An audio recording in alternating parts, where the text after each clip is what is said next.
Good morning. Today, 30th January 2025, Friday.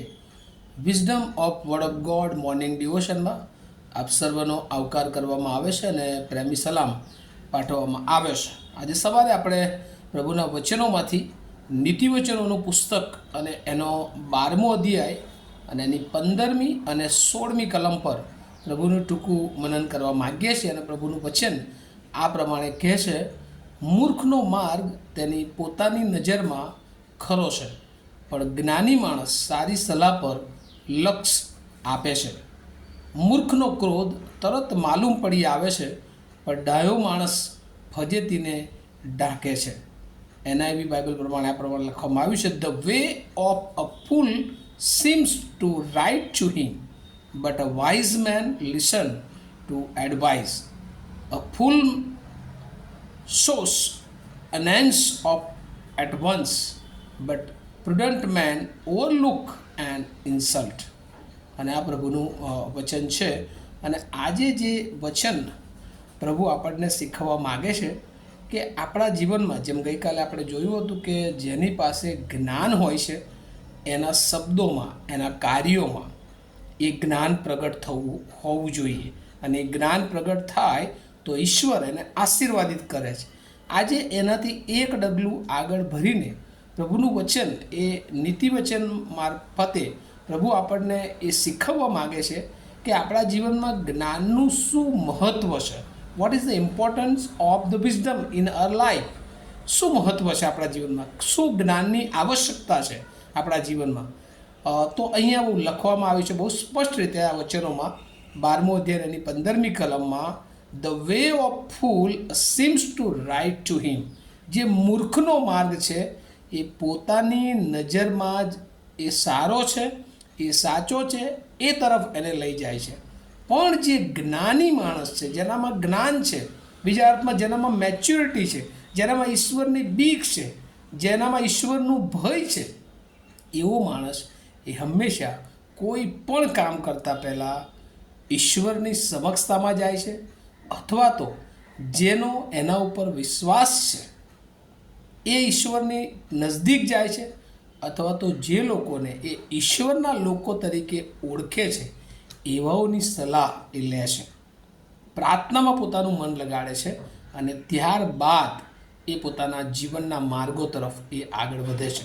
બીજા અર્થમાં કે જે મૂર્ખ માણસ છે પોતાની ઈચ્છા પ્રમાણે પોતે જ સાચો છે એ તરફ આગળ દિશામાં વધતો હોય છે, જ્યારે જ્ઞાની માણસ જે ઈશ્વરની બીકમાં છે, ભયમાં છે, એ હંમેશા બીજાઓને સાથે લઈને ચાલે છે, બીજાઓના જીવનોને પણ એ આધારિત એ જોવા મળે છે. બીજા અર્થમાં કે જે લોકો ઈશ્વરની ઓળખમાં છે, એને લાગે છે એવા લોકોની એ સલાહ લઈને આગળ ચાલે છે, અને એ ખરેખર એ આશીર્વાદિત થાય છે. અને બીજી કલમ જે 12મો અધ્યાય એની 16મી કલમ, ત્યાં લખ્યું છે, ફૂલ શોઝ એન્યુઅન્સ ઓફ વન્સ. જ્યારે મૂર્ખ માણસ હોય છે, એ કામ કરે છે, આગળ વધે છે, અને કશું ખોટું થઈ જાય છે ત્યારે તરત એ ક્રોધ એનામાં માલુમ પડી આવે છે, અને ગુસ્સે થઈ જાય છે, અને એ જાણે કે નાશ તરફ એનું બધું પૂરું થઈ ગયું હોય એ રીતે છેલ્લી ક્વોલિટી પર આવી જતો હોય છે. પણ ત્યાં લખ્યું છે, but the prudent man overlooks an insult. પણ ડાયો માણસ ફજેતીને ઢાંકે છે. અને એટલે જ્યારે તોફાનો આવે છે, મુશ્કેલીઓ આવે છે, પ્રશ્નો આવે છે, ત્યારે જે જ્ઞાની માણસ છે ને એ શાંતિથી વિચાર કરે છે, અને પોતાનું કેવી રીતે બચાવ કરે એ ઈશ્વરની સમક્ષતામાં આવે છે. પોતાના માર્ગોને એ સીધા કરે છે, બીજા અર્થમાં પોતાને ઈશ્વરના માળખામાં એ ઢાળે છે, અને એ માણસ ઈશ્વરથી આશીર્વાદિત થાય છે. અને એટલા માટે બે બાબતો આજના વચનોમાં પ્રભુ આપણને શીખવે છે. Wisdom take advice, wisdom overlooks insult. જ્ઞાન એ સલાહ તરફ લઈ જાય છે, જ્ઞાન એ ફજેતીથી બચાવે છે. આપણા જીવનમાં શું આપણે ઈશ્વર જે ઈચ્છે છે કે આપણે આશીર્વાદિત રીતે આપણે ઈશ્વરના બાળકો તરીકે આગળ વધીએ. કારણ કે ગઈકાલની ઘટના આપણે બધાએ જોઈ છે, જાણી છે. જીવન એક ક્ષણભંગુર છે. ગમે ત્યારે આ પૃથ્વી પરથી આપણું તેડું આવી જાય, પણ જો આપણને આત્મિક ખાતરી છે કે આપણે અનંત જીવન એ મેળવ્યું છે, આપણે સ્વર્ગના ભાગીદાર બનવાના છે, તો કદાચ આ ફિઝિકલ રીતે આપણે ગમે ત્યારે જવું પડે, પણ આપણે આનંદ સહિત, હર્ષ સહિત, ચોક્કસ એ દુઃખની વાત છે એ ગઈકાલે 241 લોકોએ અચાનક એ વિમાન દુર્ઘટનામાં એ પોતાનો જીવ ગુમાવ્યો, અને એમાં આપણા 3 ક્રિશ્ચિયન લોકો પણ, અને એ લોકોના કુટુંબો આજે દુઃખી છે. ચોક્કસ આપણે એમના માટે પ્રાર્થના કરીએ છીએ, એમના માટે આપણી દિલસોજી છે, એમના માટે આપણી લાગણી છે, એમના માટે આપણો પ્રેમ છે. પણ વાલાઓ, એ સાથે ઈશ્વર આપણને પણ એ વાસ્તવિક જીવનની એ નરી જે વાસ્તવિકતા છે એ આપણને ભણવે છે કે આપણે આપણા જીવનને સિક્યોર કરી લઈએ, કારણ કે ગમે ત્યારે આ પૃથ્વી પરથી આપણે એ વિદાય લેવી પડે, પણ આપણે હંમેશા એ પ્રભુના સ્વર્ગીય વિસામામાં આગળ વધતા જઈએ એવી કૃપા માંગે છે. અને જ્ઞાન એ જ આપણને ઈશ્વરની નજદીક રાખે છે અને ઈશ્વરની સાથે રહેવામાં મદદ કરે છે.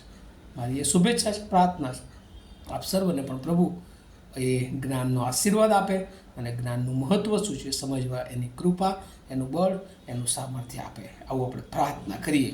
અમારા જીવંત અને દયાળુ ઈશ્વર, આજે સવારે અમે બહુ જ તમારી કૃપા, તમારું બળ, તમારું સામર્થ્ય માંગી લઈએ છીએ.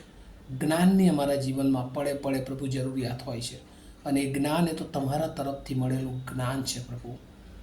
તમારી બુદ્ધિ, તમારું ડાપણ, તમારા આત્માની દોરવણી રોજ અમે મેળવીએ એવી કૃપા માંગીએ છીએ પ્રભુ. અમે વિશેષ પ્રાર્થના કરીએ છીએ, ગઈકાલે જે અમદાવાદમાં દુર્ઘટના થઈ, વિમાન અકસ્માત નડ્યો, અને પ્રભુજી 241 લોકો વિમાન અને અન્ય પ્રભુજી એ લોકો ત્યાં મેસમાં હતા, અને પ્રભુ તમારી પાસે આવ્યા. પ્રભુ એક વાલાઓના કુટુંબો અત્યારે દુઃખી છે, કલ્પાત કરતા હશે.